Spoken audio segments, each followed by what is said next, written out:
클럽에 오신 여러분 환영합니다. 반갑습니다. 반갑습니다. 고맙습니다. 아이고.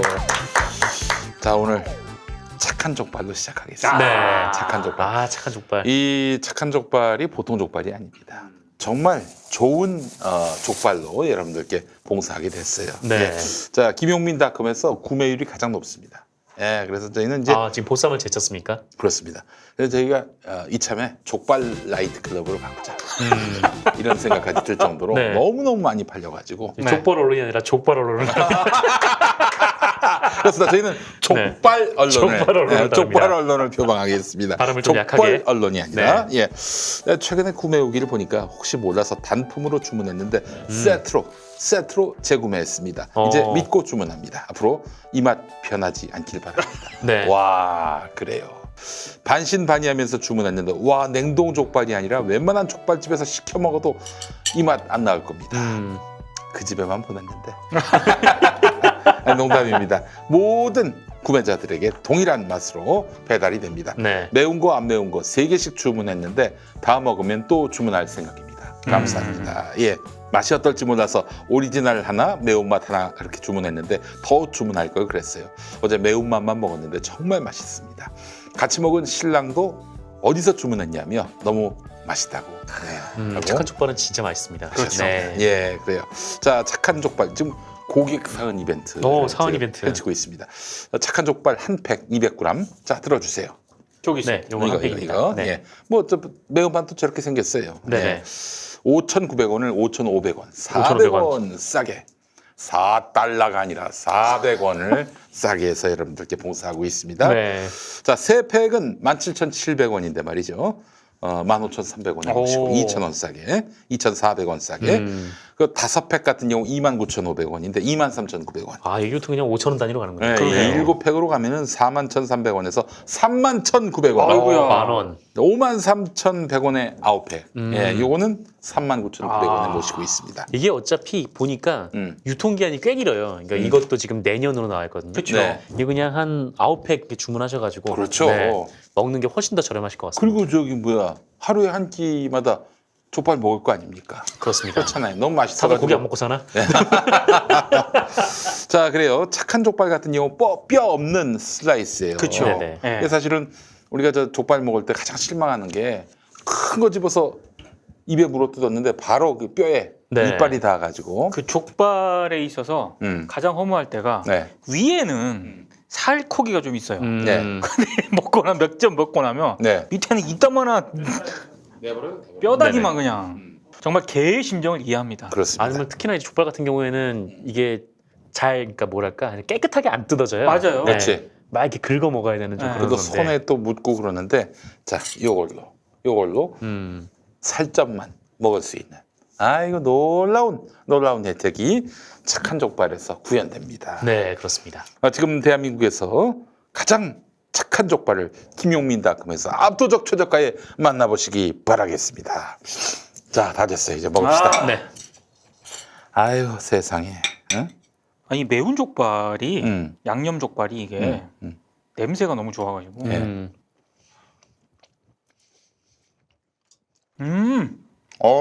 매운 족발은 정말 이거는 진짜 되게 부드러워서 고기가 네, 그러니까 어디서 막 이렇게 포장해가지고 사와서 먹는 것 같지가 않아요. 매운 게 너무 맛있게 매워요. 맛있게 매운 거 아실 거야. 네. 기분 나쁘지 않은 매운맛. 그래요. 아주 차가운 잘 얼려진 소주를 부르는 맛입니다. 아, 진짜 시원한 소주 맛있겠네요. 사실 저희가 저번에 착한 족발 광고를 할 때 주진우 선배가 나오지 않았습니까? 주진우 선배가 계속 눈치를 줘가지고 많이 못 먹었어요. 얼마나 그때 기분 나빴는데. 다신 그런 게스트 부르지 네. 마세요. 다음에 우리는 먹는 거 할 때는 주진우 부르지 말고. 네.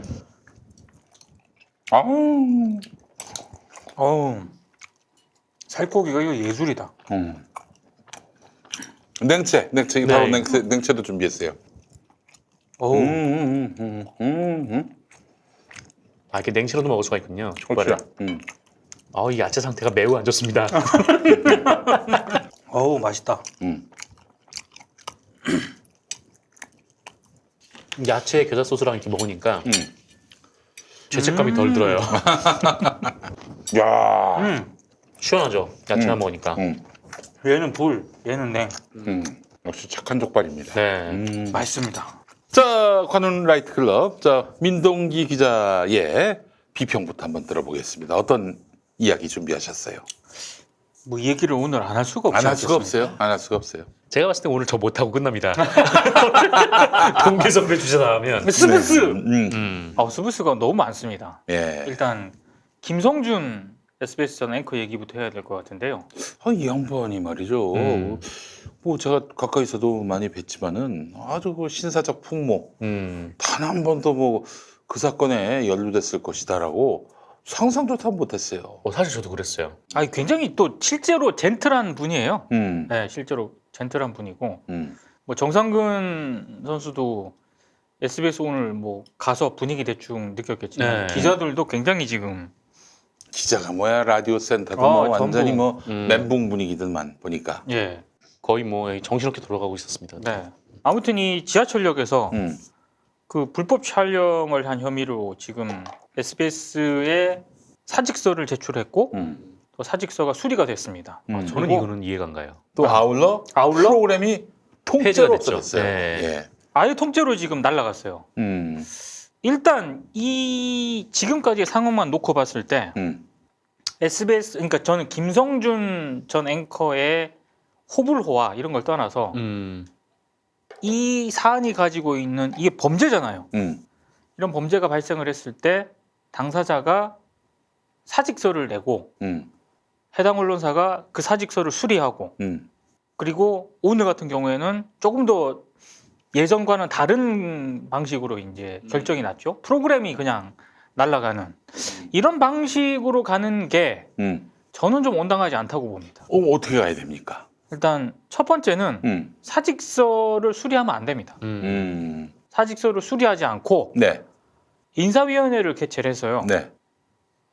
SBS 차원에서 징계를 이 사안에 대한 징계를 내린 다음에 그런 조처를 일단 받는 과정이 필요하고요.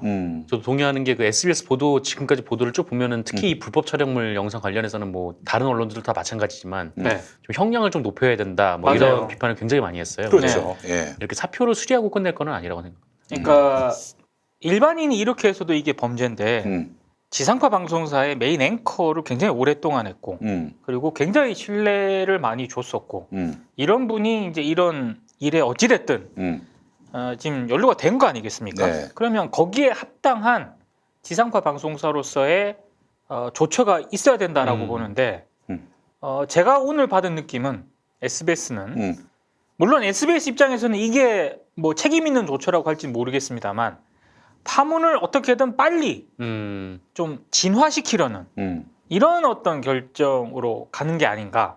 그래서 빨리 사직서 수리하고 일단 본인 내친 거잖아요. 일단 정리를 한 거잖아요. 그리고 저는 더 이해가 안 가는 건 사직서 수리보다 더 이해 안 가는 건 라디오 시사 프로그램을 그냥 날려버렸어요. 이거는 좀 이해가 안 갑니다. 정말 이건 상식적으로 이해가 안 갑니다. 왜냐하면 SBS 입장에서는 그래? 문제 있어? 그럼 프로그램 날려.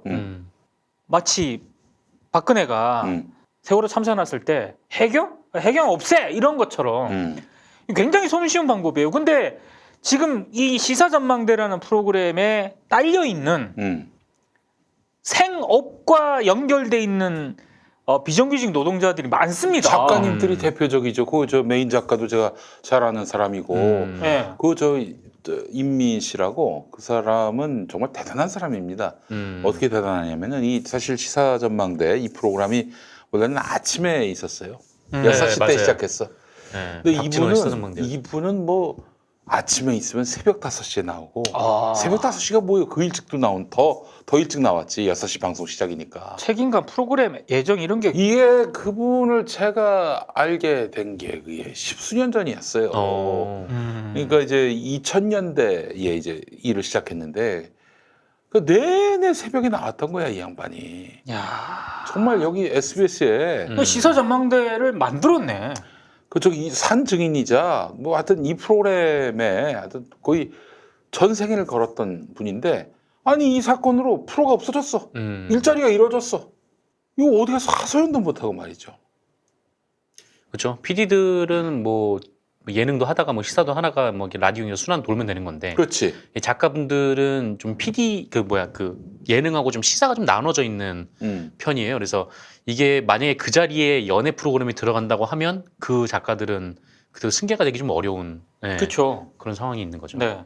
그러니까 어찌됐든 SBS 입장에서는 이거를 자기네들이 봤을 때는 신속하고 단호한 조치라고 할지 모르겠지만 사직서를 수리하는 문제는 조금 제가 봤을 때 그런 방식으로 처리하는 건 아닌 것 같고요. 그러니까 제가 무슨 김성준 전 앵커한테 억하심정이 있어서 하는 그런 얘기가 아니에요. 아니 그분 지금 비난받을 때예요. 지금 네. 비난받고 당연히 법적 책임을 져야 되고 범죄를 저질렀으니까 그거는 김성준이 아니라 김용민이라도 마찬가지 아닙니까? 그렇죠. 그러니까 그거는 그것대로 이제 사법 절차를 밟아야겠죠. 근데 그거와는 별개로 SBS가 이렇게 사표를 수리하고 SBS뿐만이 아니에요. 앞으로 언론사에서 이런 일이 발생할 때 그냥 사표 수리하고 이렇게 정리하고 이런 방식은 아니라는 거죠. SBS의 조직 문화입니다. 제가 누차 페이스북에다가 또 이 시간을 통해서 얘기했죠. SBS는 시사를 하면 안 된다고. 근본이 없는 방송이라고 제가 누차 말했습니다. 그 말이 틀렸나요? 입증이 되고 있지 않나요? 보십시오. 없애는 방식? 그 정글의 법칙 무슨 조개를 대왕조개. 대왕조개. 그 먹으면 안 되는 건데 우리로 말하자면 채취 자체가 안 돼요. 천연기념물 같은 건데 그거를 먹은 거 아닙니까? 채취 자체가 안 돼. 채취. 배우가 다 뒤집어쓰게 생겼어. 네. 그 SBS가 다 책임져야 되는데 아니 그 배우가 대왕조개가 어디 있는지 어떻게 알고 다 시켜서 했을 거 아니야. 그 심지어 그 SBS PD들이 그걸 알고 있었다라고 하대요. 그 오늘 나온 보도를 보니까. 먹으면 안 되는 거. 네, 아니, 그러니까 태국하고 뭐 이미 다 얘기가 된 거였다고. 그 사인을 할 때 들어가서 이런 그 국립공원이에요. 이게 들어가서 사인을 할 때 아예 사냥하는 장면이라든가 사냥 못하고 그걸 내 방송으로 송출하지 않겠다라는 그 사인을 했대요. 담당 PD가. 그러면 아예 그 대왕조개를 채취를 하는 것 자체가 안 되는 거죠. 그렇지. 예, 근데 그걸 3개나 했다는 거고 그리고 그 오늘 그 익명의 다이버가 또 커뮤니티 게시판에 그 글을 올렸는데 이게 아마추어들은 그걸 채취를 할 수가 없대요. 대왕조개가. 굉장히 전문적인 그 다이버 그 자격증을 가지고 있는 사람이 그냥 이렇게 뜯는 게 아니고 네. 그 사람 주장에 따르면 아예 그 채취할 목적을 가지고 칼 이런 도구를 사용하지 않고서는 그 대왕조개 자체를 채취를 할 수가 없는 그게 잘못하면 다친다는 거야. 그럼 또 저 트릭을 썼다는 얘기구나. 그러니까 이 사람은 그런 의혹을 제기를 하는 거죠. 이건 저 사장이 그만둘 일이네. 네. 뭐 더 오래 갈 사안이 아닌 것 같고. 그리고 정글의 법칙 같은 경우에는 예전에 조작 논란이 한번 있었잖아요. 네. 몇 번 있었거든요. 근데 또 지금 이런 논란에 휩싸였는데 아까 김용민 PD도 얘기했고 지금 보시는 분들도 이미 좀 알고 있지만 저는 SBS하고 이 제작진이 너무 약간 좀 비겁하다는 생각이 드는 거야. 왜 배우 뒤에 숨어 왜? 그 태국 방송이 그 안동에 와가지고 네. 천연기념물인 학을 잡아먹었다고 생각해봐요. 우리가 가만히 있을 일입니까? 가만 안 있죠. 이거는 진짜 용서받을 수 없는 일입니다. 그러니까 처리하는 방식 보세요. 지금 배우가 다 처벌받게 생겼어. 그러면 SBS가 어떻게 나와야 됩니까? 무슨 대책 회의를 한다. 그게 아니라 책임은 저희한테 있습니다. 이 배우는 저희들이 시키는 대로 했습니다. 라고 나와줘야지. 아니 일단 지금 다른 언론에 의해서 의혹들이 막 추가적으로 나오잖아요. 그럼 누구보다도 지금 제작진이 잘 알 거 아니야. 그럼 당시 상황이 이렇습니다. 이렇게 설명해주고 우리가 책임질 부분은 책임지겠다. 이렇게 사태를 진정을 시켜야지. 지금 해명도 처음에는 전혀 불법적인 거 없었다고 했다가 지금 해명도 계속 바뀌잖아요 지금. 이거 봐봐. 이게 손바닥으로 하늘을 가리면 된다고 생각을 하고 있는 거예요. 이 조직 문화가 이런 거야.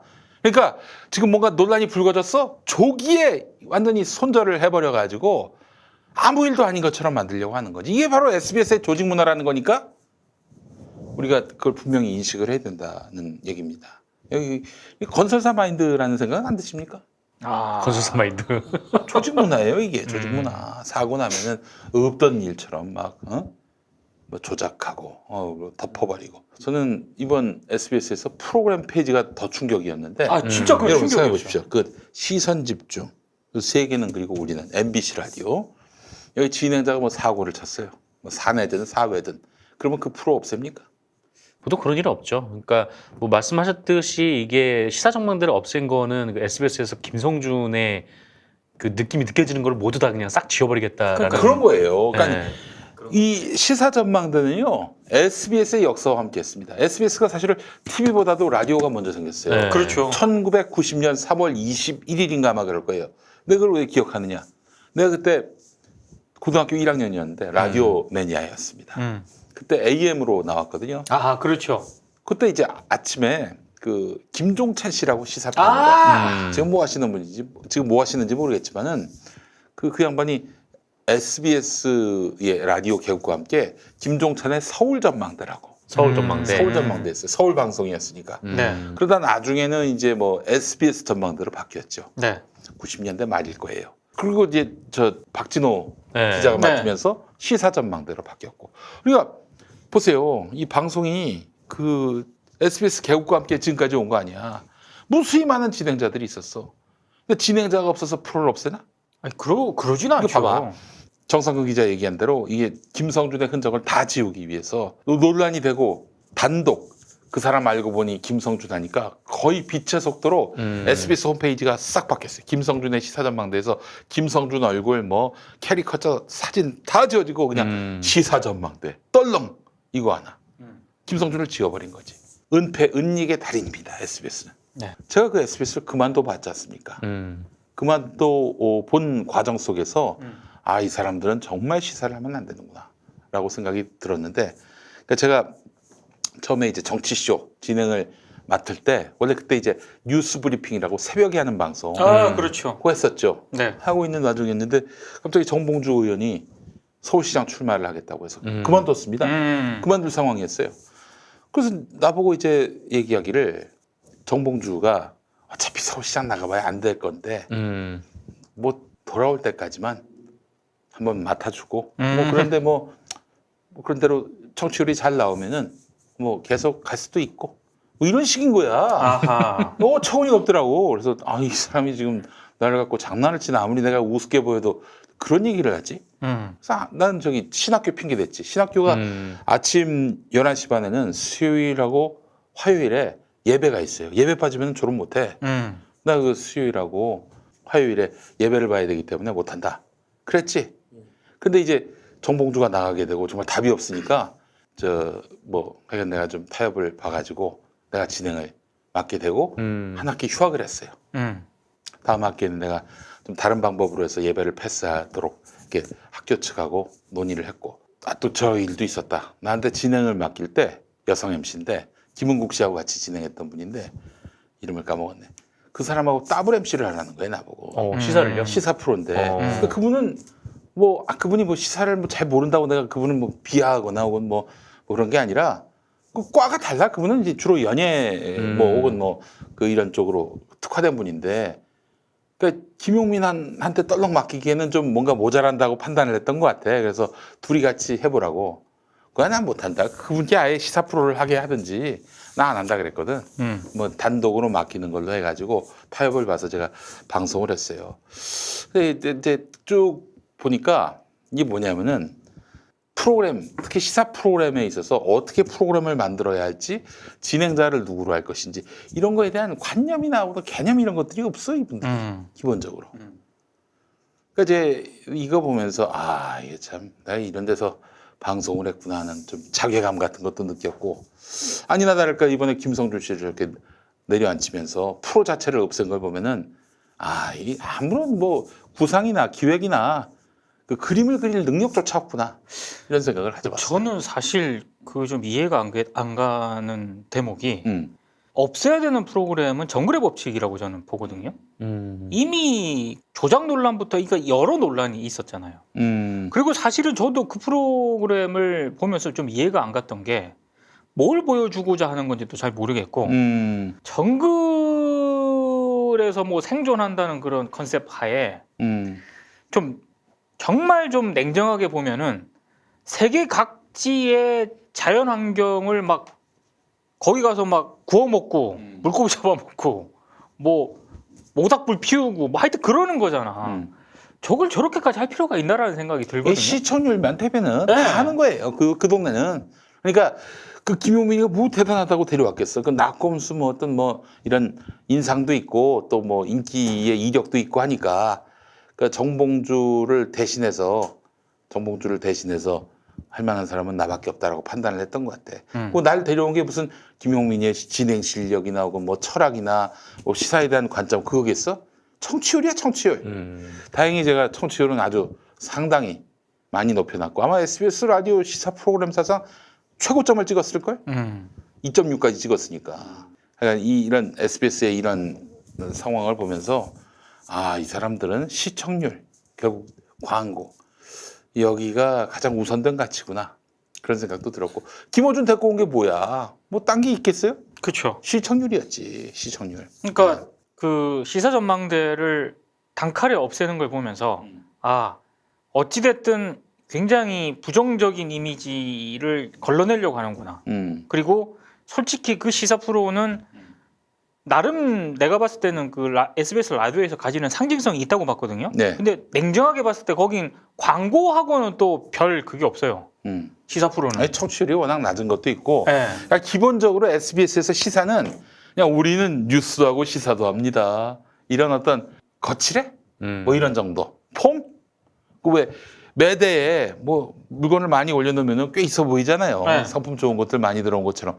그런 거야 한마디로 얘기해서. 그러니까 이건 쳐내는 걸 보면서 그런 어떤 맥락이 또 작용을 한 게 아닌가. 그러니까 정글의 법칙 광고 붙거든요. 청권 때마다 그냥 시사 프로그램 춤추는 거 보세요. 논조가. 그 SBS는 예전에 김용민이 박근혜한테 애비나 딸이나 그렇게 얘기했는데 그걸 일요 뉴스 뉴스 8의 두 번째 뉴스로 냈었어요. 진짜. 그런 동네야. 개념이 없는 동네야. 그러니까 이제 기본적으로 시사 프로그램을 내보낼 아무런 철학적 기반이나 혹은 시사에 대한 안목 이런 게 없어요. 그러니까 그런 데는 뉴스나 시사를 잘못 따르면은 이재명 지사 조폭열 누설, 그 손혜원 부동산 투기 일단 지랄만 한다고 방송에서 뉴스로 아무 철학이나 이 팩트에 대한 기본적인 관념이나 그것도 보도가 미칠 사회적 영향력 이런 것들 관심 없어. 손혜원 봐봐요. 자기들이 제기했던 의혹이 사실이 아닌 것으로 드러나니까 딴 건으로 계속 걸어가지고 끝내 죽여 없애려고 했던 거 아닙니까? 이재명은 안 그랬어요? 계속 자막을 통해서 뭐 이재명과 관련한 비리를 여러분들 알려달라, 제보해달라 이러고요. 하나만 걸려라 그랬던 거 아닙니까? SBS는 뉴스 시사를 하지 말아야 돼요. 뉴스 시사는 허가를 받아야 되지 않습니까? 그렇죠. 허가를 받아야 하는데 말이죠. SBS에게는 그냥 예능만 하라고. 예능도 하면 안 되겠구나. 정글의 법칙. 큰일 나겠네. 이게 이 사건 처리 관련해서 좀 생각을 해보면은 그 정말 그 SBS가 이 문제를 좀 수습을 할 의지가 있고 좀 어떻게 정말 이 문제가 야기가 된 것에 대해서 미안한 마음을 가지고 있으면은 저는 이게 뉴스를 통해서 사과해야 될 일이라고 맞아요. 생각을 해요. 그러니까 이게 뭐 그냥 그 시사 전망대를 없앤다. 그러고 나서 이제 우린 김성준 우리들 떠났어라고 끝내는 게 아니라 정말 이런 문제가 왜 일어났고 또 SBS에서 그동안 뭐 이제 뭐 사내성 폭력 문제를 좀 어떻게 좀 교육을 시켜왔는지 또 고민을 해왔는지 뭐 이 부분에 대해서 소상히 얘기하고 좀 그 징계를 통해서 그 사람에 대한 그 단호한 좀 의지, 그러니까 우리는 이런 좀 성범죄를 일으킨 자에 대해서는 결코 용납하지 않는다라는 걸 보여줘야 이 사태가 이제 일단락이 되는 건데. SBS는 지하철역에서 여성을 불법 촬영한 혐의로 경찰에 불구속 입건된 김성준 전 SBS 논설위원의 사표를 오늘 수리했습니다. SBS는 구성원이 불미스러운 일에 연루된 것에 대해 시청자 여러분께 깊은 유감의 말씀을 드립니다. 그런 점에서 보면은 약간 좀 KBS랑 좀 비교가 된 게 있었어요. KBS도 오늘 한겨레 통해서 뭐 관련 비슷한 뉴스가 나왔는데 이 어떤 지역 총국에 좀 정신 나간 놈이 그 진짜 여기자들을 정신 나간 인간이더라.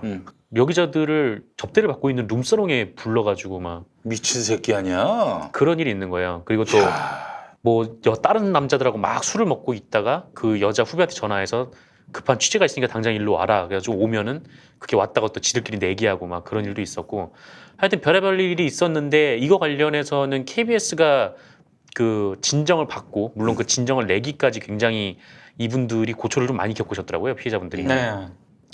근데 어쨌든 이 양승문 사장이 올라오고 그 사내 성폭력 문제를 한번 싹 점검을 하면서 이 문제가 딱 적발이 됐고 이분들의 제보로 그래서 이거 관련해서 이제 KBS가 징계를 때린 거죠. 이게 뭐 정직 6개월 이게 뭐 이거 징계 형량을 가지고 뭐 적다 많다 할 수는 있겠지만 어쨌든 KBS가 이거에 대해서 확실하게 징계한 거고 그게 이제 뭐 하여튼 뭐 중노위에서 또 진노위에서 한번 또 뒤집어졌다고 하더라고요. 근데 네.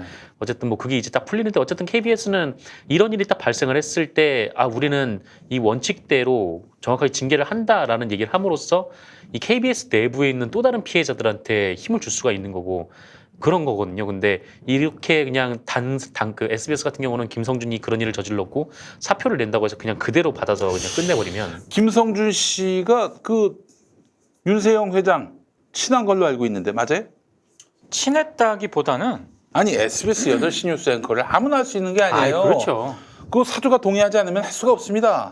그 여의도 사옥 시절 때 네. SBS 이제 목동으로 가기 전에요. 제가 그때 이제 출입할 때 네. 그때 제가 김성준 기자를 처음 만났어요. 그 여의도 사옥 맨 꼭대기에 이제 윤세영 회장 그 집무실이 있거든요.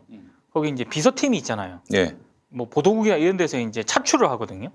그때 이제 딱 굉장히 젊은 기자였는데 딱 차출이 돼 있어서 제가 이제 야. 똑똑똑똑똑 갈 때마다 없지 윤세영 회장은 없지 잘. 근데 이제 갈 때마다 이제 그 김성준 기자가 아 지금 안 계시다고 이렇게 얘기해서 이제 몇 마디 이제 얘기했을 때 내가 이제 그때 김성준 기자가 아 굉장히 아니, 메인스트림이구나. 예. 난 그때 알았지. 그 뒤로 그때가 언제예요? 몇 년도예요? 그때가 2000년대 초반이에요. 그러면 그 뒤에 이제 김성준 씨가 아침 뉴스 앵커하고 맞아요. 8시 뉴스 앵커 했다가 누군가가 하다가 다시 8시 뉴스 앵커를 했어요. 그리고 보도본부장까지 했었고. 네. 그러면 아니 그 정도쯤 되면은 사주가 총회하지 않으면 그 자리까지 갈 수 있어요? SBS에서? SBS는 특히 그 사주의 영향력이 좀 강하기 때문에 그러니까 이제 내가 봤을 앵커 때는 아무나 못해요. 이게 내가 봤을 때는 종합해 보자면은 그 사주가 야 그래도 그냥 징계 받고 나가느니 그냥 빨리 나가라 해가지고 사표 받아서 내보낸 것 같고 김성준을 위해서 그러면서 아울러 SBS 라디오에서는 새로운 MC를 찾아서 하기에는 좀 어려운 면이 있어. 재밌는 게 SBS 라디오에서 이제 시사 PD를 하고 싶어하는 사람들이 많잖아요. 골치 아프고. 대단히 적다고 얘기를 들었어요.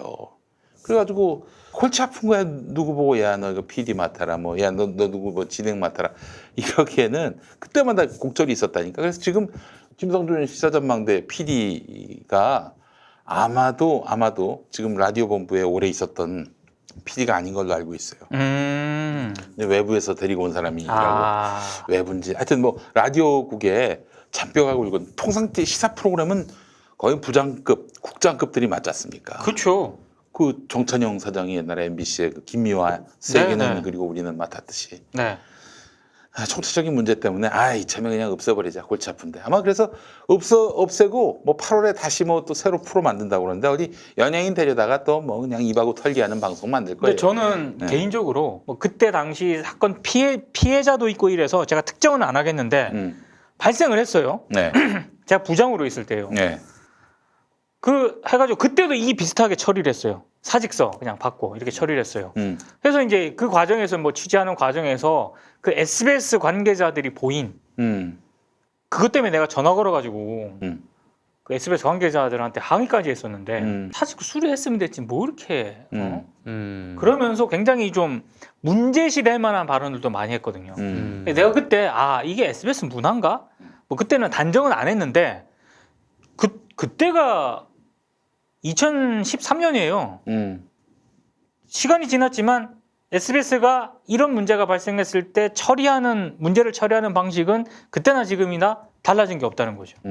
사직서 빨리 받고 처리하고 땡.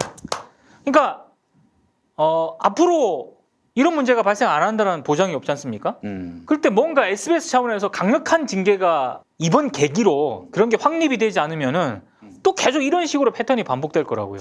자, 뭐 하여간 그 김성준 사태는 뭐 이렇게 정리를 해도 될 것 같고 네. SBS 같은 조직은요. 그 뭐 앵커를 맡는다든지 뭐 무슨 주요 보직 특히 뭐 본부장, 국장 맡는다든지 이거는 사주의 동의 없이는 불가능합니다.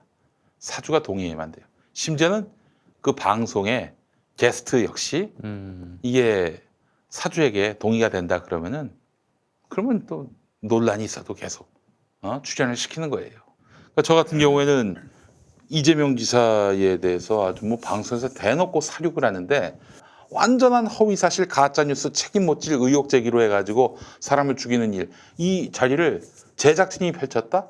나는 그건 용납이 안 되는 거예요. 바로 그날로 그래서 그만뒀어 SBS를. 제작진이 그럴 때 중심을 잡으라고 있는 게 제작진이죠. 그런데 말이죠. 그 뒤로도 이재명에 대한 사륙은 계속되고 있어요 SBS에서.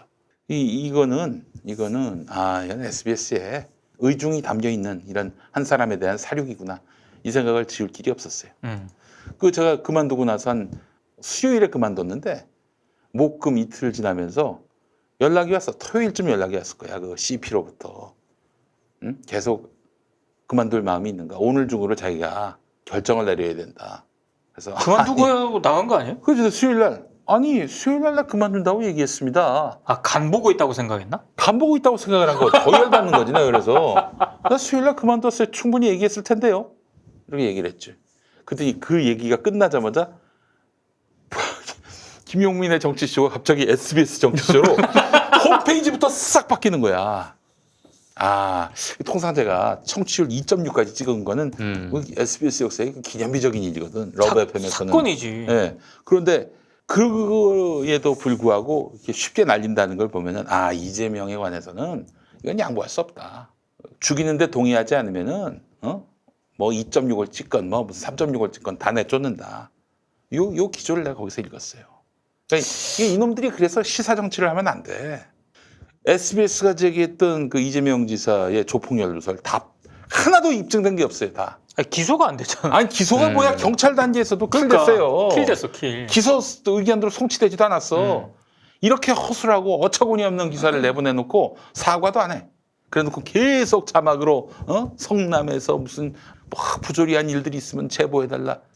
제가 그래서 공주 밤 백안금을 마음에 품고 살게 됐던 겁니다.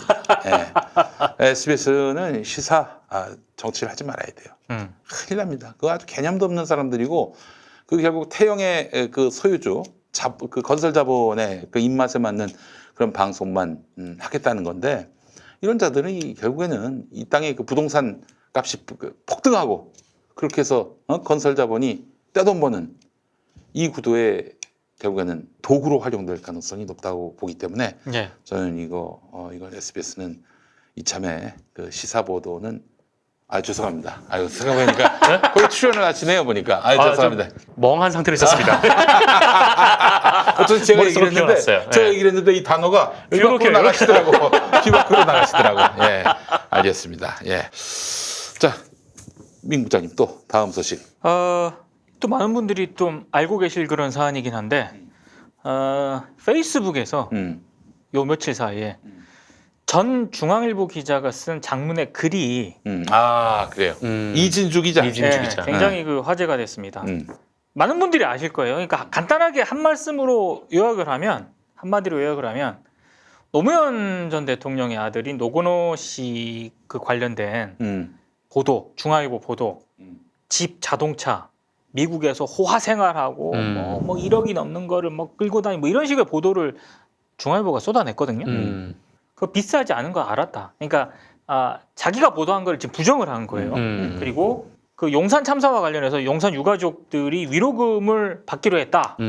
뭐 2억 얼마. 이것도 중앙일보 단독으로. 그거 진짜 비열한 기사였죠. 진짜 비열한 기사였거든요. 이것도 아니었다. 경찰 그냥 일방적으로 한 거였다. 라는 어떤 그런 몇몇 자기 반성을 하면서 그 페이스북에 글을 올렸거든요.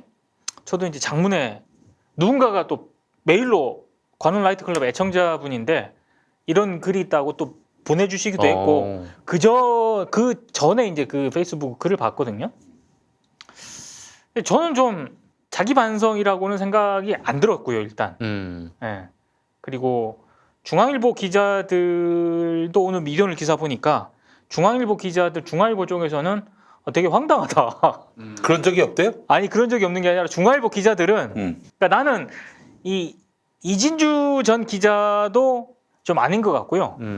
중앙일보 기자들도 좀 아닌 것 같아요. 중앙일보도. 그러니까 중앙일보 쪽에서 뭐라 그러냐면 기자들이 지가 취재하고 지가 기사 써놓고선 왜 이제 와서 이런 분위기라는 거예요. 지금 중앙일보 내부에서는. 저는 이 사안을 보면서 근데 이진주 씨 얘기가 이거 아니에요. 그 위에서 시켜서 그렇게 기사 썼다고. 저는 그게 그러니까 그 이진주 씨의 말이 진정성이 별로 없다고 생각을 하는 게 중앙일보 선배들 다 괜찮은 사람이었다. 착했다. 근데 어쩔 수 없이 했다. 근데 자기 반성을 하려면은요, 저는 첫 번째는 자기가 어떠한 기사를 썼고 이거는 누구의 오더 때문에 자기가 어쩔 수 없이 썼다. 근데 지금 참 이게 잘못된 거라고 생각한다.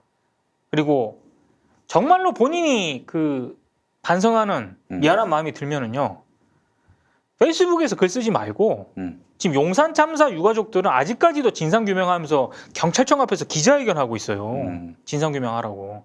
그럼 그분들을 찾아가서 반성을 하든가 아니면 저기 노건호 씨나 하다못해 노무현 재단이라도 가서 자기가 이러했다. 근데 뭐 이 얘기를 하다든가 이 장문에 그래서 제가 좀 굉장히 어이없던 것 중에 하나는 자기가 어쩔 수 없이 뭐 이랬고 자기는 많이 반성하고 있고 이런 거는 굉장히 많이 부각을 해요. 가해자가 없어. 자기는 반성한다는 글은 굉장히 그 장문에 그래서 많은 비중을 차지하고 있는데 누가 이렇게 했다는 가해자가 없어요.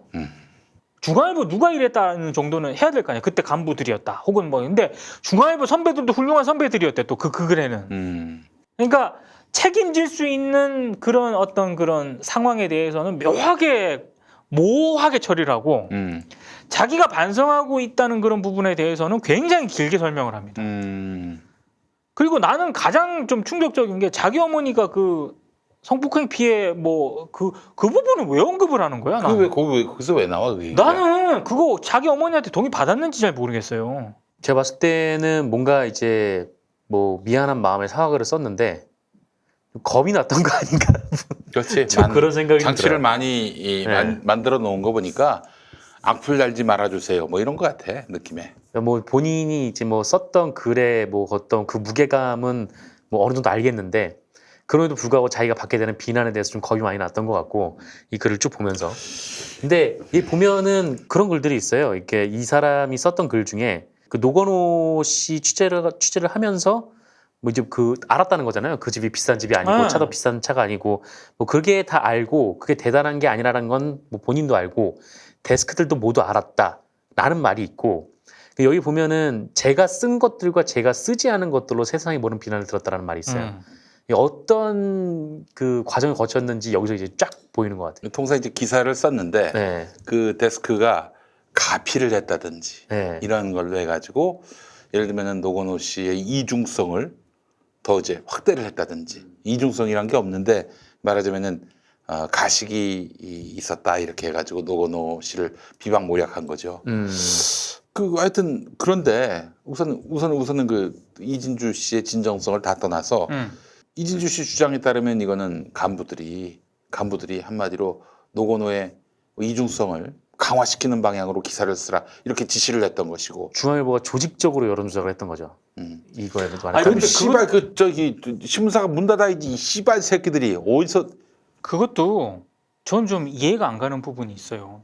페이스북에 이 글이 나는 이 부분이 참 이해가 안 가는데 지면 판형을 바꾸고 특종 한 방을 찾아 헤매고 있었다. 데스크를 인간적으로 좋아했는데 그가 기죽어 있는 게 싫었다며 보도를 한 배경을 설명을 합니다. 이거 좀 말도 안 되는 얘기. 이게 뭔 개소리야. 난 이거 보고 정말 빡쳤거든요.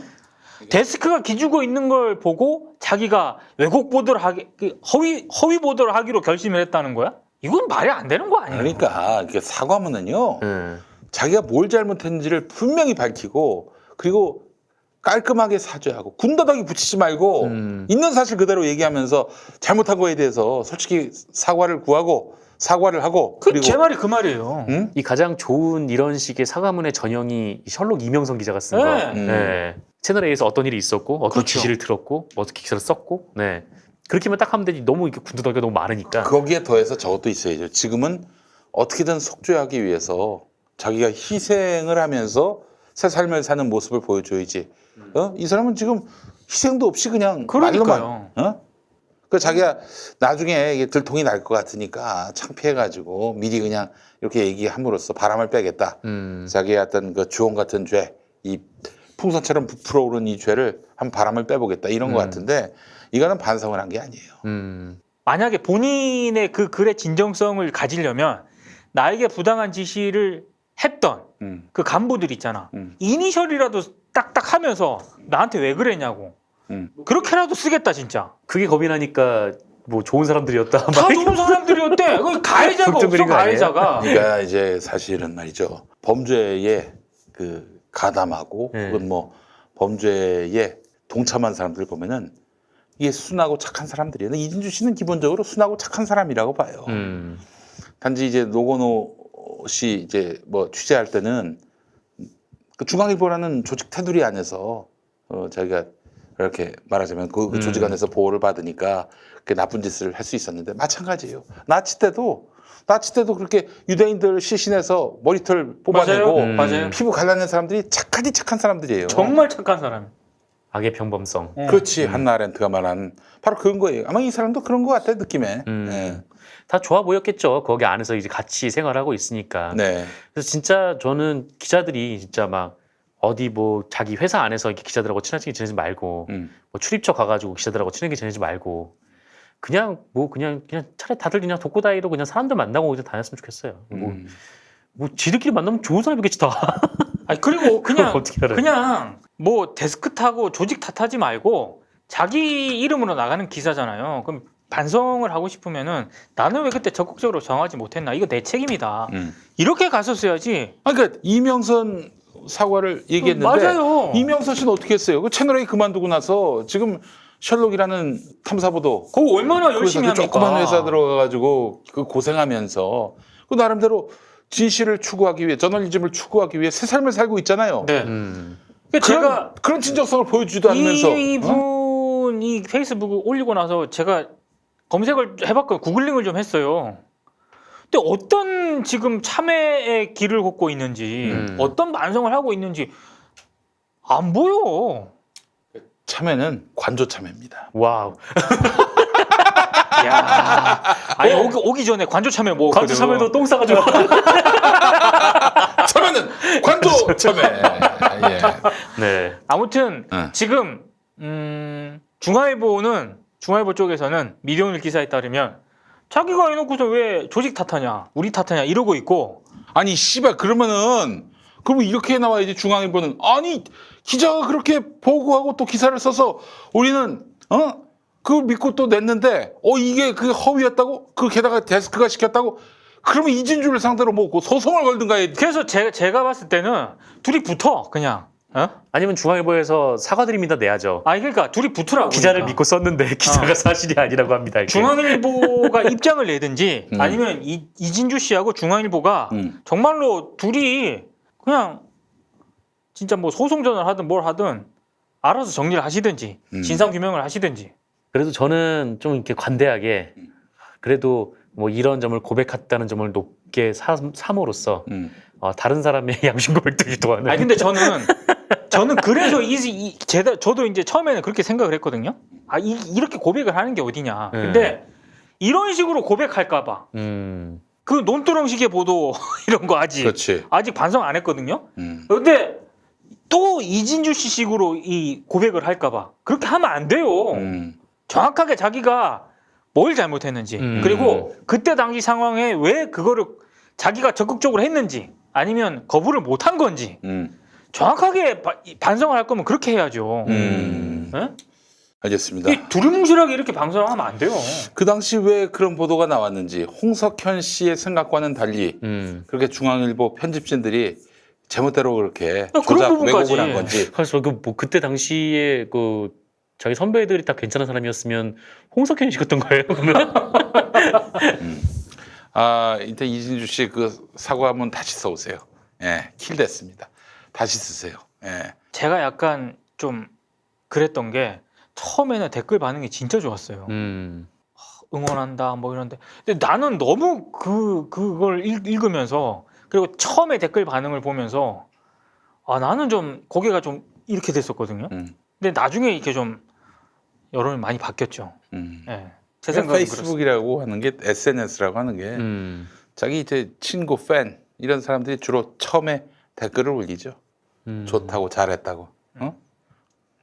힘들었구나 이러면서. 에이구 참. 자 역시 참여는 관조참이다. 결론이 그렇게 나요? 결론은 그렇게 내도록 하겠습니다. 족발은 착한 족발. 그렇습니다. 아하, 착하게 살아야 됩니다. 착한 족발. 네, 착한 보쌈도 있고요. 네. 김영